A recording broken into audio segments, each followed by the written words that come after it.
Now I'm going to give each of the candidates 3 minutes to just wrap up and send us off with whatever words of wisdom you want to send us off with, and I'm sure some of them will be around to answer any questions you might have after the forum's over. So I'm going to start with Shahay at the end, and we'll just move right through. Thank you again for being here, and thank you for the questions, and thanks for the participation, something that I've worked tirelessly to get communities involved in making decisions, in running a government. Having one of the largest communities, one of the largest economies in the world, California struggles today with a heavy burden of enormous budget deficit.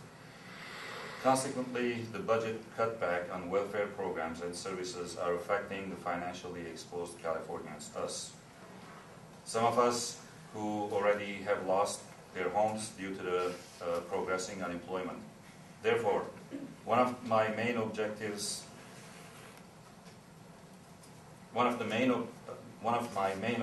is economic program is to make sure that the social welfare programs are maintained and developed. It is a false belief that the source of our budget problems is the social welfare system, which some say is overextended. The real problem is what we have today is the hasty and ineffective allocation of the state's financial resources. The fiscal responsibility and the proper allocation of state finances will not only mobilize the necessary resources, but also will allow the authorities to maintain and develop the social improvement programs, igniting the economic growth and generating new opportunities for the market to develop. Instead of depriving people from their last hopes, I plan to create favorable conditions for the small business to flourish by providing long-expected tax cuts and decent health care plan to all Californians, minimizing the Medicare burden for employers and encouraging them to provide more jobs. The health care plan should be affordable and also include the entire medical cost. The current system drains money from the insurance companies, minimizing the efficiency and effectiveness of the services.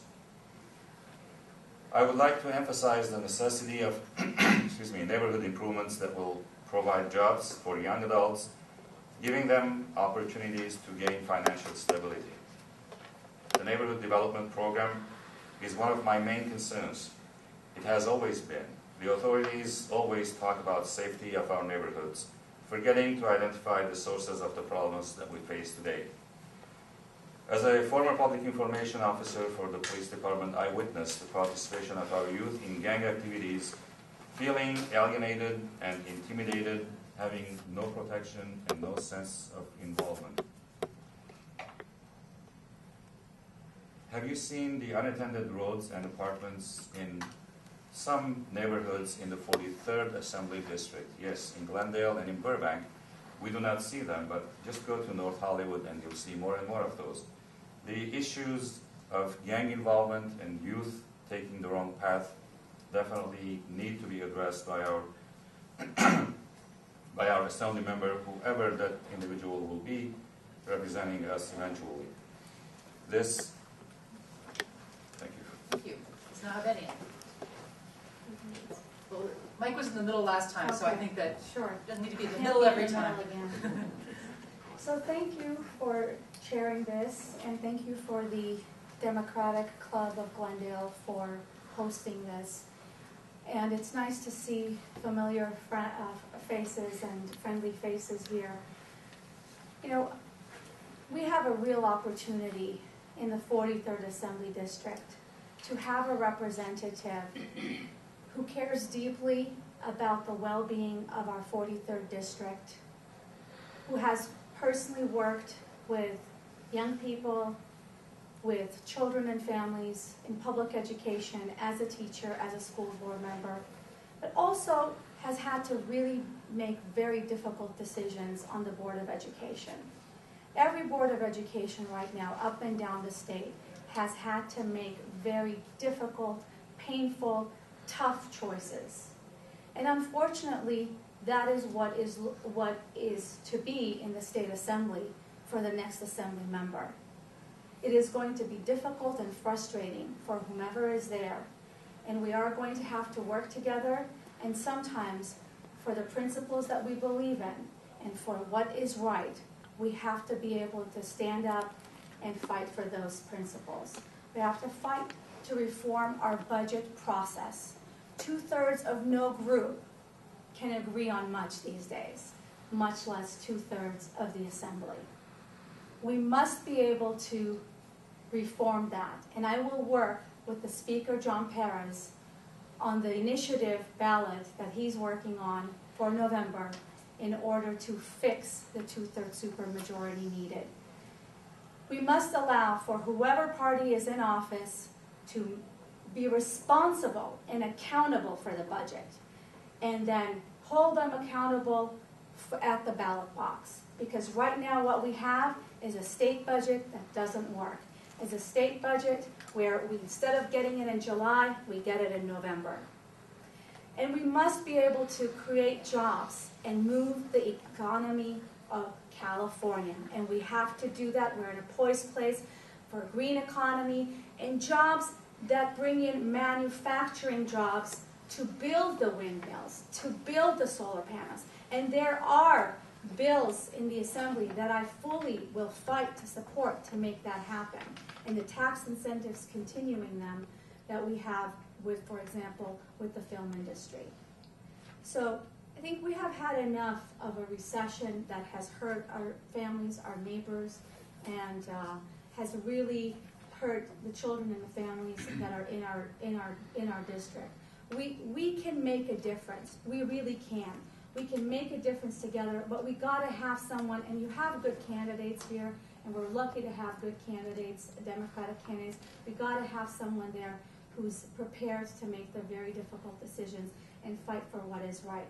So in my endorsements, County Federation of Labor, California Nurses Association, California Teachers Association, Senators Carol Liu and Alex Padilla, Assembly members Felipe Fuentes, Blumenfield, Congressmember Howard Berman, join all of these folks and let's make California better together. And go on our websites, each one of us, and take a look and make your decision and be part of the 43rd. So it's a very tense crowd here tonight, and I feel like I should get up in my closing and sing and dance or something to inject some levity into them. But I realize that it's a tense crowd largely in part because the challenges that California faces in the next several years are very grave. We talked a little bit tonight, all of us, about why we're running. I'll tell you why I'm not running. I'm not running because this is the next logical step in my career, or because the specter of traveling to Sacramento twice a week with a young family on a Southwest jet is something that appeals to me.